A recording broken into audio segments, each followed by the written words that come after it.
Jóvenes, tengan ustedes muy buenas tardes. Vamos a iniciar el desarrollo de nuestra cátedra correspondiente a la sexta semana. Muy bien, vamos a continuar con el desarrollo de las etapas procesales. La clase anterior concluimos con la etapa postulatoria y estaba bien claro establecida en que debería determinarse finalmente la existencia de una relación jurídica procesal válida, ya que sabemos que una vez que contestada la demanda y si se da la reconversión fuera en caso con el propósito de sanear el proceso el juez de oficio, obviamente que va a expedir una resolución declarando qué cosa, la existencia de una relación jurídica procesal válida, que es muy importante. Para ello, antes de iniciar nuestro tema que corresponde a la fijación de puntos controvertidos y la etapa probatoria, que vendría a ser la segunda etapa, es bueno que ustedes tengan presente, para poder continuar, que cuando se da el saneamiento procesal simple, como lo venimos diciendo desde clases anteriores, es cuando el juez emite el auto y declara una relación jurídica procesal válida. Habrá un saneamiento procesal complejo siempre y cuando el juez advierta un vicio o defecto subsanable en la cual le concede el plazo establecido para que éste pueda ser subsanado. E incluso también es complejo cuando la otra parte deduce una excepción o requieran ser tramitadas o resolverlas tal como le señala el artículo 499 del Código Procesal Civil. Por ello es que en estos casos el juez que establece dará por saneado el proceso en forma expresa. ¿Y qué es esta institución del saneamiento procesal? Claramente establecida es que una vez que se ha producido la calificación de la demanda y la reconvención, existe un filtro esencial para evitar que el proceso carezca de algún presupuesto procesal que lo invalide o esté privado de alguna condición de la acción que impida al juez resolver sobre el fondo de la controversia. Por ello es que cuando hablamos de saneamiento procesal es cuando se le conoce con el nombre de despacho saneador, porque lo que se pretende acá es evitar un desborde de nulidades que desnaturalicen los derechos del justiciable. Por eso la importancia de esta figura procesal del saneamiento procesal, valga la redundancia, porque aquí se descubre todo el sistema saneador. Y finalmente, dentro de este saneamiento procesal es muy importante que cuando se considere firme la resolución que declara la existencia de una relación procesal válida, se precluye el proceso. Por ello es que ella impide ¿qué cosa? Cualquier nulidad que directa o indirectamente ataque la relación procesal. Eso es lo importante de esta primera etapa, nunca lo olviden. Ahora sí, vamos a continuar dentro del saneamiento procesal. ¿En qué consistirá entonces, doctora, la fijación de puntos controvertidos y saneado el proceso? ¿Por qué es necesario analizar esto para poder establecer las características propias de estas figuras jurídicas procesales? Muy bien, se los voy a explicar. Una vez que se ha superado la etapa del saneamiento, que ya sabemos que en otras cosas es el despacho saneador para que esté claramente establecida la relación jurídica procesal, entonces debe desarrollarse la audiencia conciliatoria. Si no existe, escúchenme bien, si las partes no llegan a conciliar, entonces ¿qué viene? Se establece la fijación de puntos controvertidos y finalmente se termina con el saneamiento probatorio. Hasta ahí, eso implica. ¿Y qué será la fijación de puntos controvertidos? Tal como señala su diapositiva. Las partes tienen 3 días, por ejemplo, para proponerlas o en su defecto el juez fija los puntos controvertidos. ¿Me puede poner un ejemplo? Por supuesto. Si yo estoy llevando un proceso de alimentos y al contestar la demanda, por ejemplo, el demandado señala de que tiene un hijo fuera del matrimonio, entonces, ¿qué punto controvertido se tendrá que establecer ahí? Determinar el monto de la pensión alimenticia que le corresponde al demandante. ¿Estamos de acuerdo? Que lo puede hacer la demanda su mamá como su representante legal, o puede ser un hijo mayor de edad, pero que está estudiando exitosamente, que puede demandar a su padre por alimentos. Entonces, el juez no va a tener que tener en cuenta el principio de razonabilidad y proporcionalidad justamente para determinar cuánto será la pensión alimenticia, teniendo en cuenta que también tiene un hijo de determinada edad que también requiere ser asistido por su padre. ¿Ok? Así, eso como para poner un ejemplo, ¿no? Es muy importante también tener en cuenta, y voy a seguir con la ilación para que ustedes no se pierdan, que la conciliación es un mecanismo que puede poner fin al proceso. La conciliación es una etapa obligatoria del proceso en el cual el juez tiene una participación activa y propone incluso la fórmula de arreglo que su prudente arbitrio le aconseja, que es la subjetividad propia que tiene el juez, obviamente en concordancia con las normas.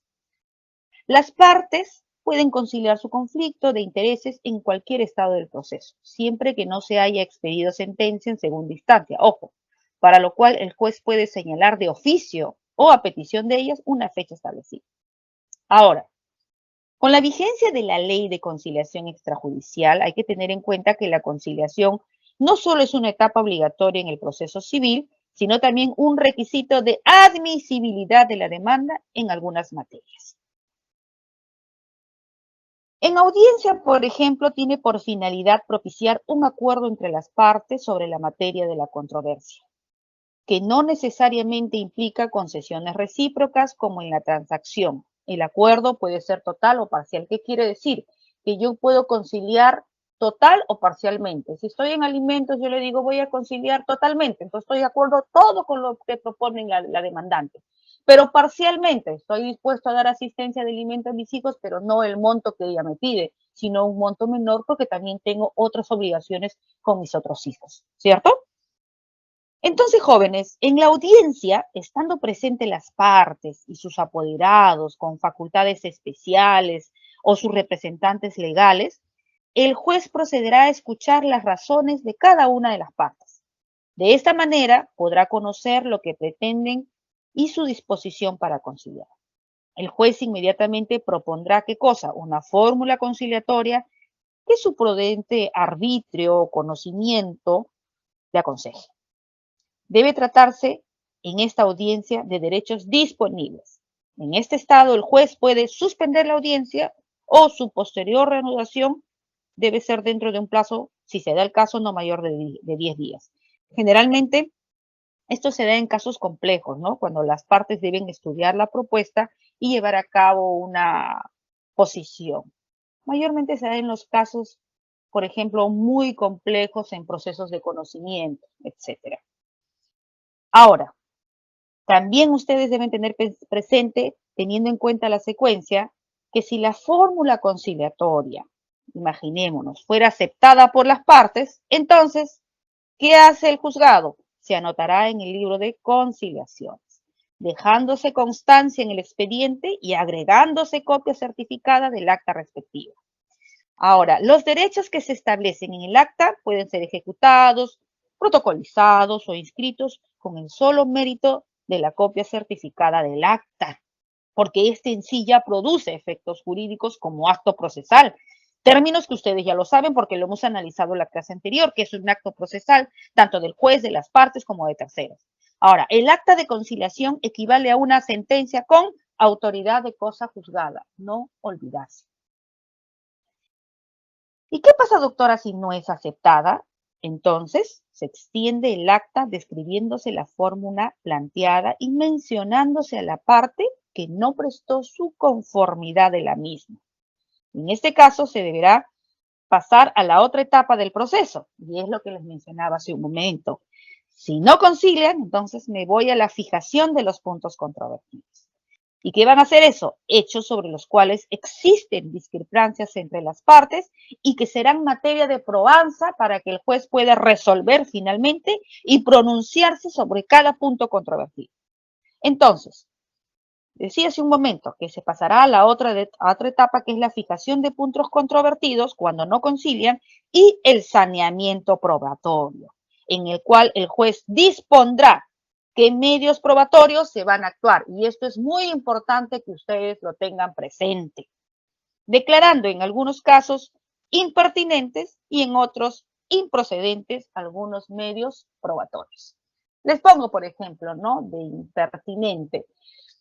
Me acuerdo que estaba en una audiencia de alimentos, de un proceso de alimentos, y la parte demandada ofreció un pliego de preguntas. Y dentro de ese pliego de preguntas, todavía seguía siendo su esposo porque estaban casados, le decía ella que responda. La pregunta era: la madre de mis hijos de nombre tal, en estos momentos, responda si tiene una relación con el señor tal, ¿no? Entonces, la jueza dijo: no es necesario que responda porque esa pregunta es impertinente, porque acá no estamos, en la pretensión de esta demanda es alimentos. En otro caso, usted puede presentar ese pliego de preguntas cuando la materia y la pretensión sea distinta, de repente haciendo una demanda de divorcio, que es un proceso de conocimiento, ¿cierto? Por eso señaló que esa pregunta era impertinente. Por ejemplo, la demandante ofreció una prueba en la cual había hecho una denuncia por violencia familiar. No la señaló impertinente como prueba cuando se dio el saneamiento probatorio, pero se la señaló improcedente porque ese medio probatorio no tenía relación con la pretensión de la demanda. Ese medio probatorio más bien le va a servir para otro tipo de procesos, pero no para este. Por lo tanto, lo declaró improcedente. ¿Se dan cuenta? Entonces, ¿qué sería procedente, por ejemplo, en esta demanda de alimentos? Como medios probatorios, principalmente su partida de nacimiento, los gastos que realiza el menor, si está estudiando en la universidad o en el colegio, la boleta de pagos del demandado, también si existe la demandante trabaja, también su boleta de pagos, etcétera. Todos aquellos que estén relacionados a la pretensión y obviamente protegiendo a quién, al menor, porque es justamente el proceso de alimentos que se trata de proteger al menor, el interés del menor. Por eso que cuando nosotros jóvenes, para terminar, cuando decimos el saneamiento probatorio, es el acto por el cual, ¿qué hace el juez? Califica y evalúa todos los medios probatorios ofrecidos por las partes para decidir cuál las admite o cuál las rechaza. Sencillo. Y es bueno que ustedes sepan que los medios probatorios hay medios probatorios que pueden ser objeto de tacha u oposición, ojo, que también serán actuados igualmente en la audiencia de pruebas, salvo que el juez decida no hacerlo mediante un auto. Muy bien, qué interesante, ¿verdad? Es importantísimo saber cómo es que se dan, cómo es que viene la secuencia de todas las etapas procesales. Una vez visto esto, es que vamos a entrar, esto lo van a leer ustedes porque ya lo hemos conversado, vamos a establecer, o para aclarar, y ustedes lo tengan presente, que los jueces son los que se encargan de fijar los puntos controvertidos con relación a los hechos afirmados en la demanda o en la reconvención que han sido contradichos en la contestación efectuada por el demandado o el reconvenido, si es que fuese el caso en relación a la reconvención. Por eso es muy importante que no solamente el juez, las partes también tienen, según los plazos de 3 días, para poder proponerlas, y si no es así, el juez fija los puntos controvertidos. Ustedes deben de saber que los puntos controvertidos no son las pretensiones procesales propuestas por las partes. Ojo, no, sino los hechos que las sustentan y que han sido contradichos por la parte contraria. Por ejemplo, un punto controvertido. La demandante señala en proceso de alimentos, sigamos a ver, que el demandado, desde que hizo abandono del hogar y que ha transcurrido mayormente 2 años, no ha mandado, no, no ha dado la pensión a su hijo de alimentos en esos 2 años. Sin embargo, el demandado, cuando contesta, señala de que eso es falso, toda vez de que tiene todos los recibos de depósitos en un número de cuenta de la señora, desde que él salió del hecho conyugal por incompatibilidad de caracteres, cumplió con pasar alimentos a su hijo hasta la fecha. Entonces, ¿qué vamos a determinar ahí? Determinar si se cumplió con dar la pensión alimenticia, ¿sí? Desde el momento que el padre deja el hecho conyugal por incompatibilidad de caracteres, ¿cierto? ¿Por qué? Porque finalmente si no cumplió, él tenía que dar esos devengados. Muy importante. Entonces, quiero que quede claro de que los puntos controvertidos no son las pretensiones, tanto del demandante como del demandado, sino son los hechos que las sustentas y que han sido contradichos por las partes contrarias, tanto en el momento de la proposición de la demanda como se dio la contestación de la demanda. Esto es muy importante que ustedes lo sepan. Muy bien, aclarado esto y habiendo explicado detalladamente qué son los puntos controvertidos, el saneamiento del proceso, sabemos que también los puntos controvertidos tienen una finalidad. Por eso es pertinente subrayar que una adecuada y correcta fijación de los puntos controvertidos, que la responsabilidad, por cierto, no es exclusiva del juzgador, ojo, sino también es compartida por las partes y sus abogados, porque ellos también tienen el plazo para ofrecerlas, que va a permitir concentrar todo el tiempo, esfuerzo e inteligencia de todos los sujetos procesales en la actuación de los medios probatorios que tiendan a acreditarlo. ¿Con la finalidad de qué? De evitar un derroche inútil de energía en hechos no controvertidos. Y cumplir con esos principios procesales de economía y celeridad procesal, así como de razonamiento y proporcionalidad, según fuese el caso. ¿Por qué? Porque todo esto va a facilitar en gran medida la expedición de una sentencia coherente, ordenada, clara y precisa. Justamente esa es la finalidad cuando se establece la fijación de los puntos controvertidos.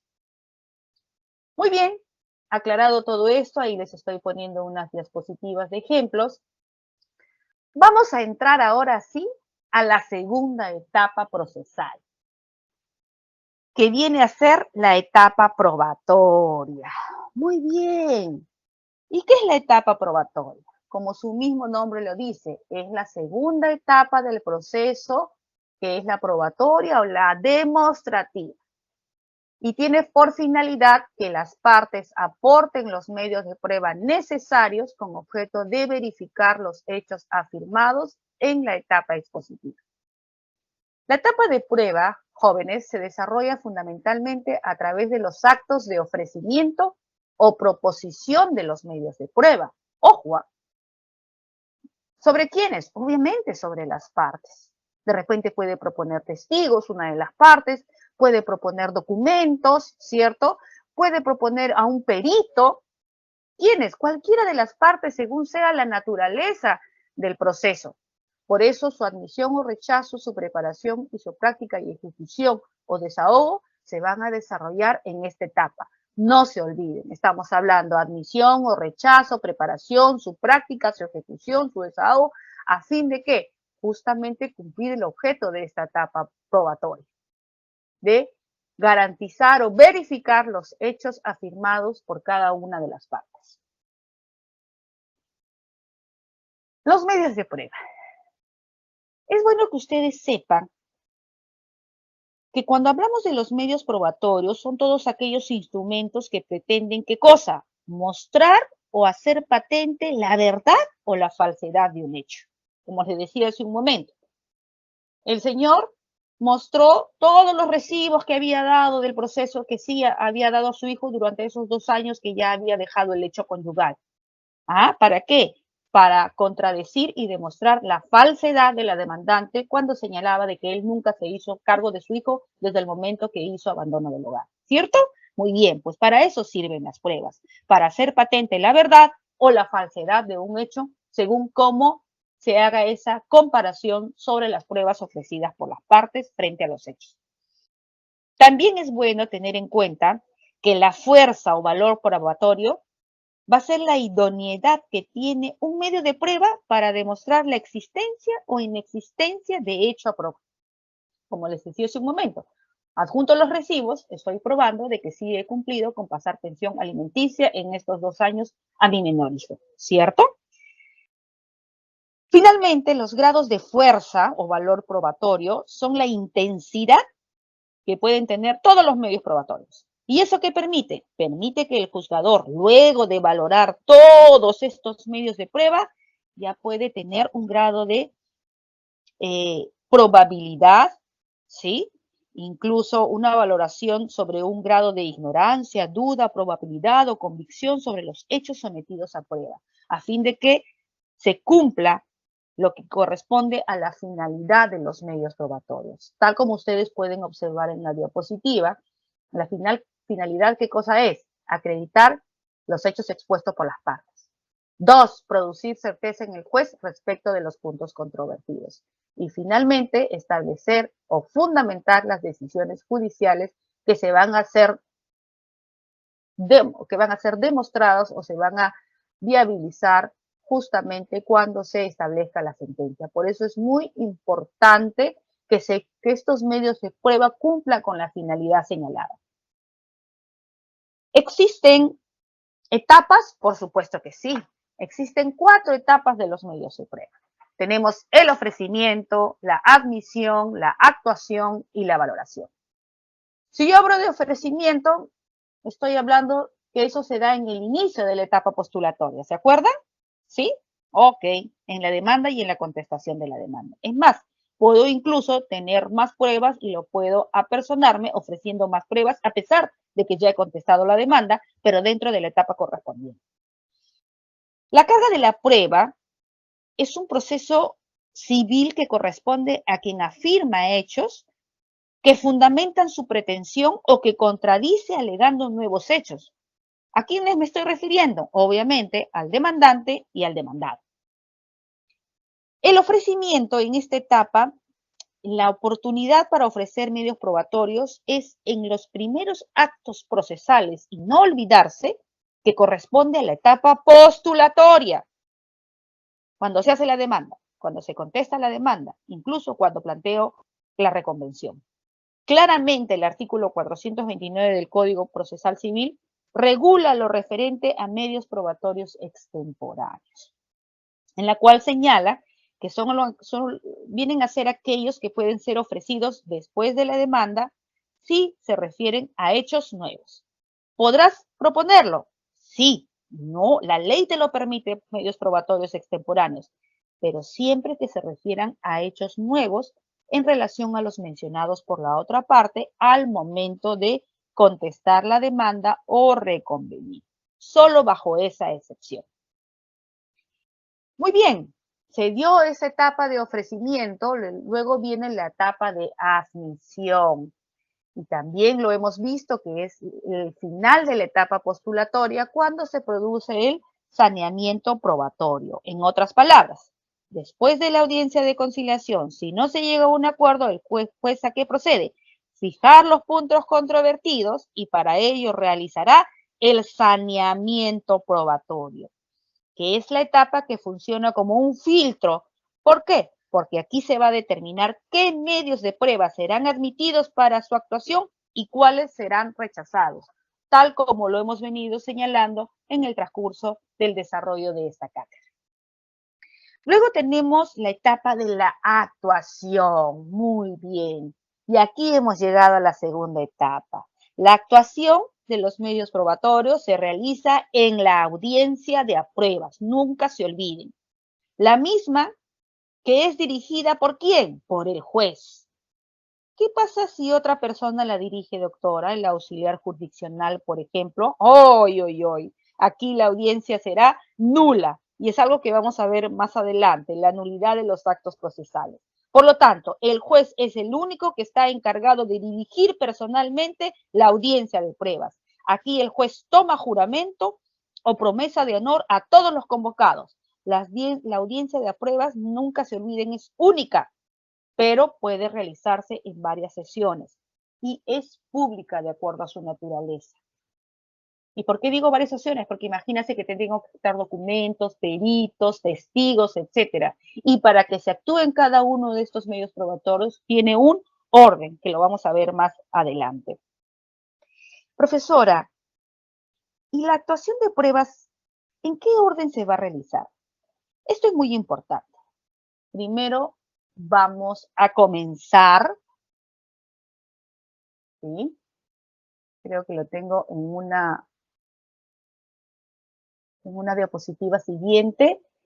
Sí, lo tengo en una, pero me voy a quedar acá. Cuando yo hablo de la actuación, que es la audiencia de pruebas, tal como lo señalo, que es dirigida personalmente por el juez, hay que tener en cuenta que la fecha fijada para la audiencia es inaplazable. Los convocados deben asistir personalmente, ¿ok? Por eso es que el secretario redactará el acta de la audiencia, la que será suscrita por el juez, el auxiliar jurisdiccional y todos los intervinientes.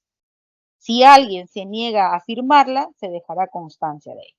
Entonces, las pruebas se van a realizar en un orden. ¿Cuál es el orden? Primero tenemos a los peritos y la inspección judicial. Segundo, tenemos a los testigos. Tercero, tenemos el reconocimiento y exhibición de documentos. Cuarto, la declaración de parte, pero se comienza por la del demandado.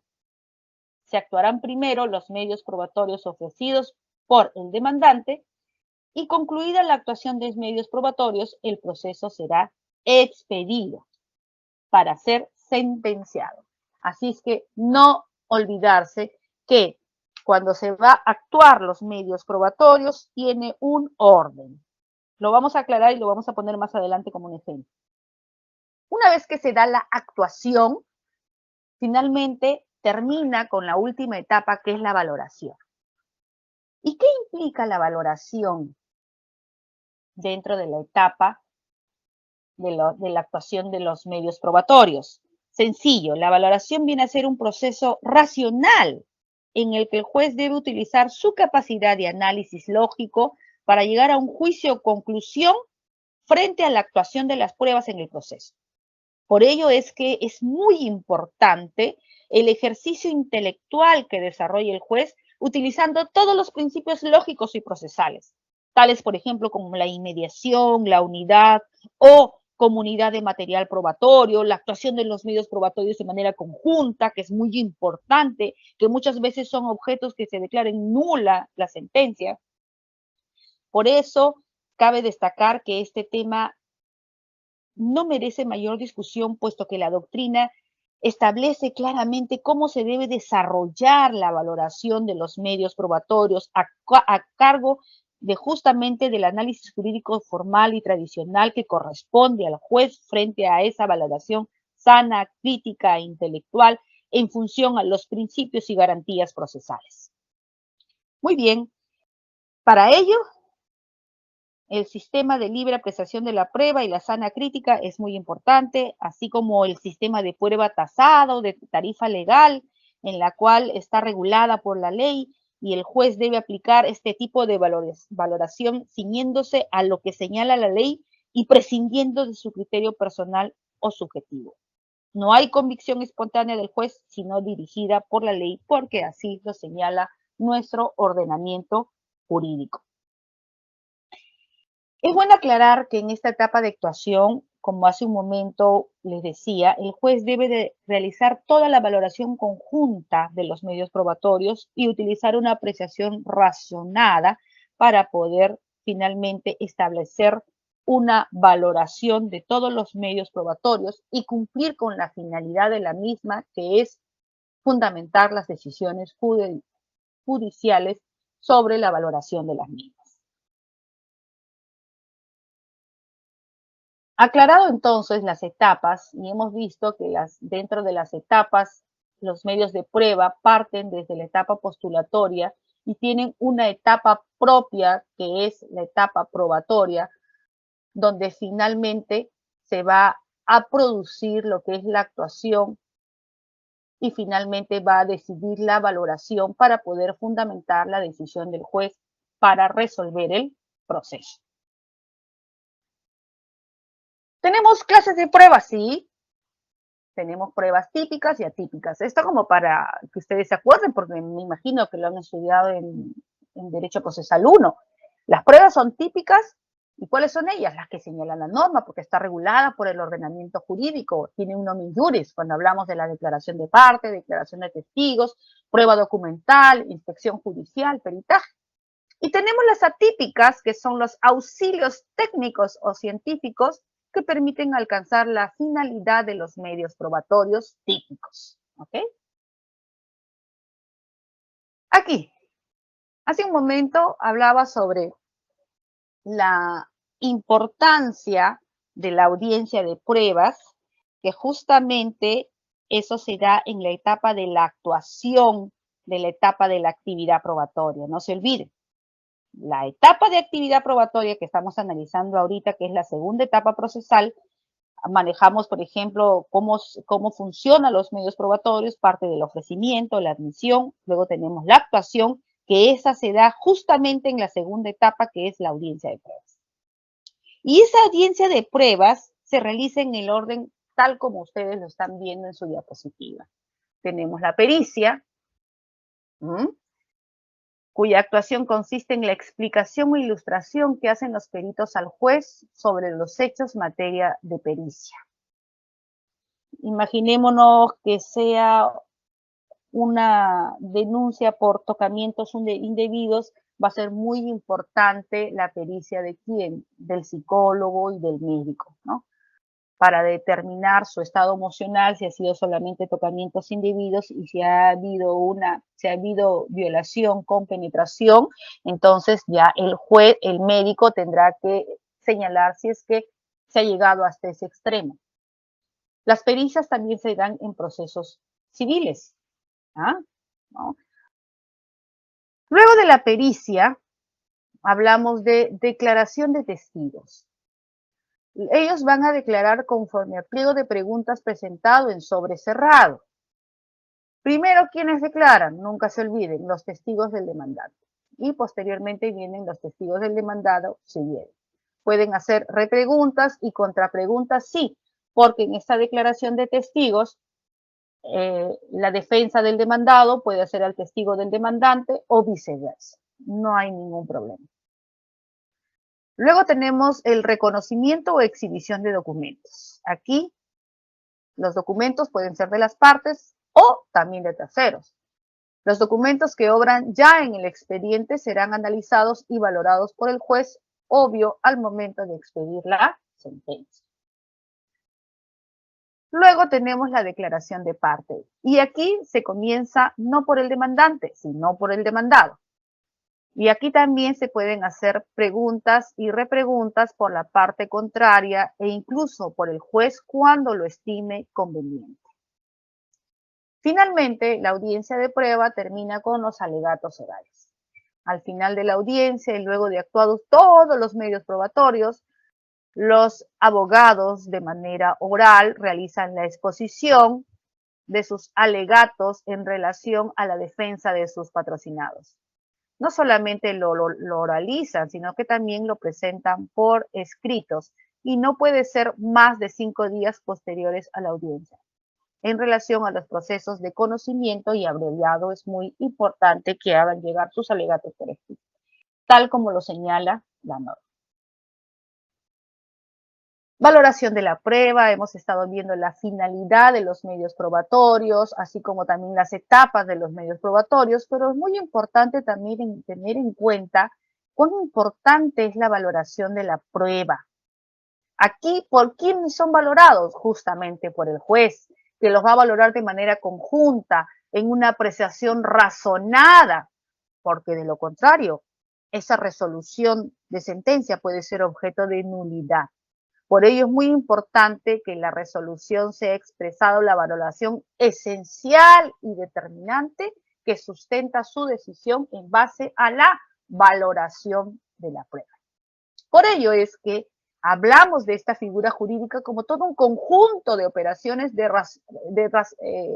desarrolladas en el ámbito psicológico del órgano jurisdiccional, mediante las que les otorga, ¿qué cosa? El convencimiento acerca de la veracidad o falsedad de los hechos alegados.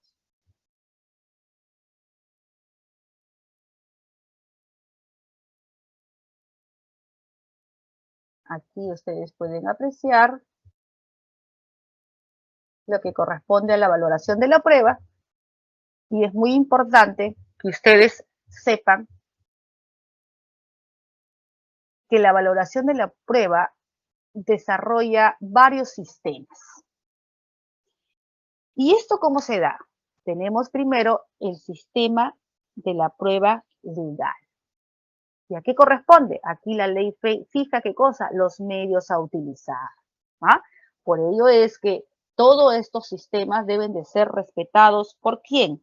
Respetados por el juez, el momento de realizar esa operación intelectual para medir la fuerza y valor probatorio de todos los medios de prueba que están dentro del proceso. Es muy, muy importante.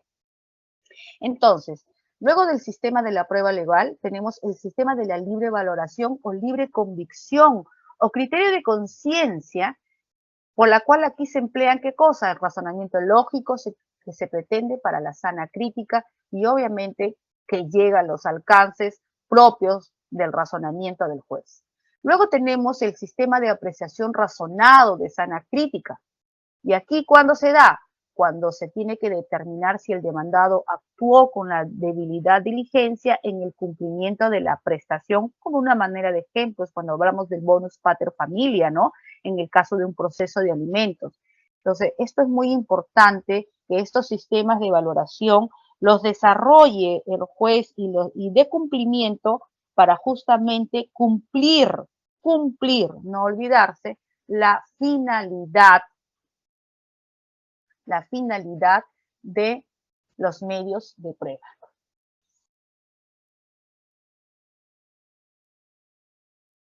Ahora, ustedes se preguntarán, ¿y habrá algún momento en que no sea necesario la actuación de los medios probatorios? Muy bien. Para ello tú tienes que tener presente algo muy importante, que todos los medios probatorios que el juez admita en el acto de sanamiento probatorio tienen que ser actuados en la audiencia de prueba y ya hemos visto qué es la audiencia de prueba, cómo debe desarrollarse, ¿sí?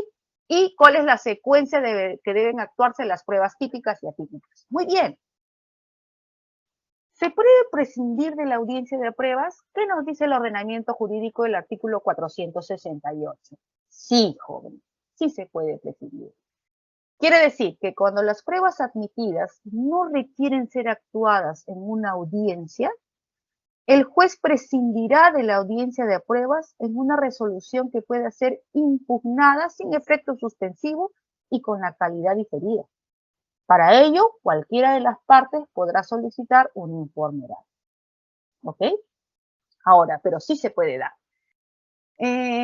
Imaginémonos a ver de que en un proceso de alimentos la demandante ofrece sus medios probatorios y sus medios probatorios están relacionados directamente a la pretensión, como es la partida de nacimiento, la partida de matrimonio, que es lo importante para dar alimentos, y la otra parte no contesta. ¿Cómo se le declara? Rebelde. Y nunca se persona, ¿ok? El juez necesita una audiencia para la actuación de medios probatorios, por supuesto que no. Por supuesto que no, porque aquí no requieren ser actuadas y puede prescindir, en este caso, ojo, y bajo estas condiciones, prescindir de la audiencia de pruebas. Ahora, podemos también hablar de un juzgamiento anticipado, doctora, de acuerdo al artículo 473. Por supuesto que sí. ¿Y a qué se refiere un juzgamiento anticipado? Aquí el juez, por decisión motivada, juzgará anticipadamente el proceso al considerar innecesaria la realización de la audiencia de pruebas. Para él es innecesaria. Y tú dirás, ¿y en qué caso? Sencillo, cuando el tema discutido es de puro derecho, aún versando sobre hechos que no hay necesidad de actuar medio probatorio alguno porque es evidente. Cuando queda consentido o ejecutoriada la resolución que declara saneado el proceso, en los casos en que la declaración de rebeldía, como hace un momento mencionaba, genera una presunción legal relativa. Y esto nunca se olviden. Sabemos de que existen los sucedáneos de los medios probatorios, que son el indicio, la presunción procesal y la ficción legal. En este caso, yo puedo dar un juzgamiento anticipado según el artículo 436 cuando exista una presunción legal relativa de la verdad. Entonces, el juez toma en cuenta estos sucedáneos este sucedáneo que es muy importante para que se resuelva o se dé el juzgamiento anticipado cuando es innecesaria la realización de la audiencia de pruebas, ¿no? Perfecto. Interesante esta clase. Si hay un juzgamiento anticipado, ¿podré hablar de una conclusión anticipada? ¿Qué nos dice el artículo 474? Aquí señala que el juez declarará concluido el proceso si durante su tramitación se presentan cualquiera de los casos previstos en el artículo 321 y los incisos 2, 4 y 5 y el artículo 322. Muy bien, ¿y qué nos dice el artículo 321 cuando señala conclusión del proceso sin declaración sobre el fondo, que es muy importante? Por eso acabamos de una conclusión anticipada. Concluye el proceso sin declaración sobre el fondo. ¿Cuándo? Se sustrae la pretensión del ámbito jurisdiccional. Por disposición legal, el conflicto de intereses deja de ser un caso justiciable, ya no es justiciable. Cuando se declara abandono del proceso, entonces, pues, ya puede resolver sobre el fondo. Cuando queda consentida la resolución que ampara alguna excepción o defensa previa sin que el demandante haya cumplido por sanear la relación procesal dentro del plazo concedido conforme al artículo 451 en los casos que correspondan, ¿no? En otras palabras, miren, han hablado de una excepción o defensa previa y ha salido a favor del demandado. Cuando el juez declara la caducidad del derecho, cuando el demandante se desiste del proceso, cuando sobreviene consolidación de los derechos de los litigantes y obviamente en todos los demás casos previstos por disposiciones legales.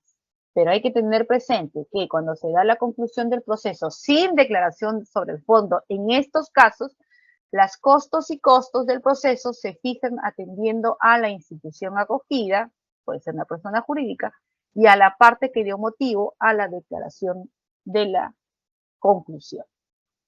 Muy bien, jóvenes, hemos llegado al final de nuestra clase correspondiente a la segunda etapa del proceso que viene a ser la actuación probatoria. Conmigo